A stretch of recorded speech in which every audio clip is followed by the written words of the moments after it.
In this problem, we want to solidify some basic understanding of arithmetic with complex numbers.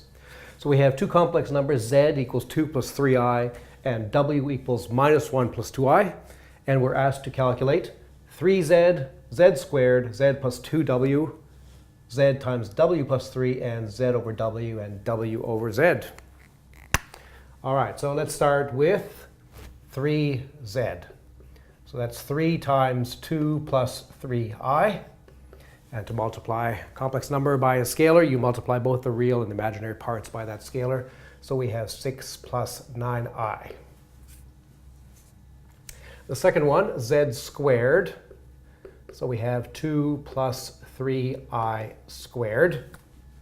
And perhaps it's easier to write 2 plus 3i times 2 plus 3i. Okay, and to multiply these two complex numbers, we take 2 times 2 minus 3 times 3. So 4 minus 9 is minus 5. And then 2 times 3i is 6i, and another 6i here, so plus 12i. Another way of thinking about that is that it's the square of the first term, which is 4, plus the square of the second term, which is minus 9, plus twice the product, which is 12i. How about z plus 2w? Well, that's 2 plus 3i, there's the z, plus 2 times w is minus 1 plus 2i. And so gathering the real parts first, there's a 2 and a minus 2 for a total of 0 real part. There's a 3i plus 4i for a total of 7i as the imaginary part, so altogether we get 7i. And z times w plus 3, well, z is 2 plus 3i, and w plus 3 is 2 plus 2i. And now to multiply these, 2 times 2 is 4, 3i times 2i is minus 6. So 4 minus 6 makes minus 2. And then we have the cross terms, 4i from here, and 3i times 2 makes 6i there. A total of 4 plus 6, that's 10i. All right, and now z over w. So that's 2 plus 3i over minus 1 plus 2i. How do we deal with the quotient of complex numbers? We multiply top and bottom by the complex conjugate of the bottom.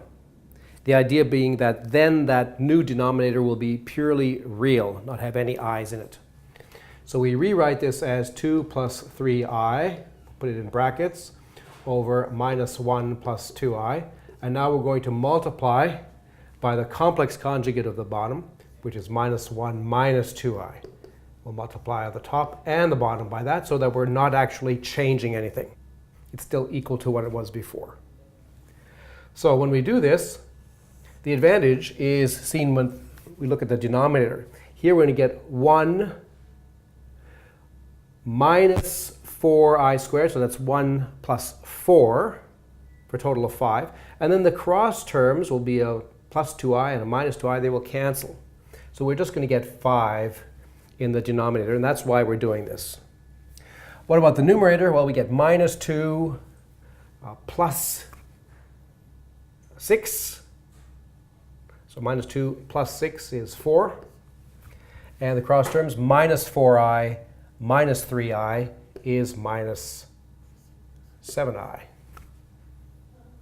So if we want to write that in standard form, we would say 4/5 minus 7/5 i.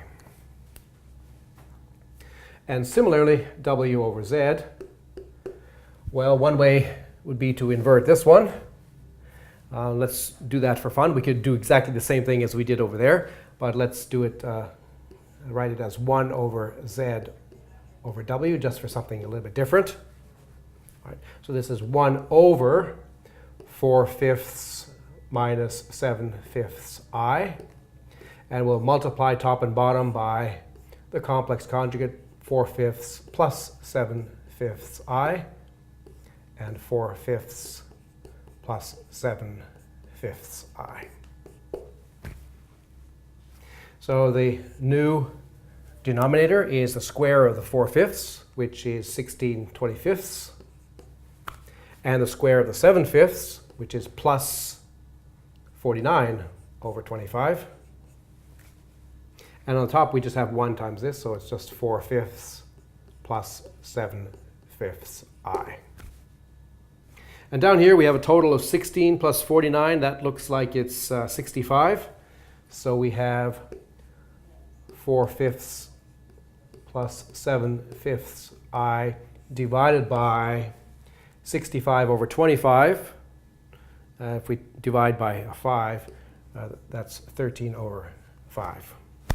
And so when we multiply by the reciprocal, we'll get 4/13 plus 7/13 I. So there we've done some elementary examples of arithmetic with complex numbers illustrating the basic operations.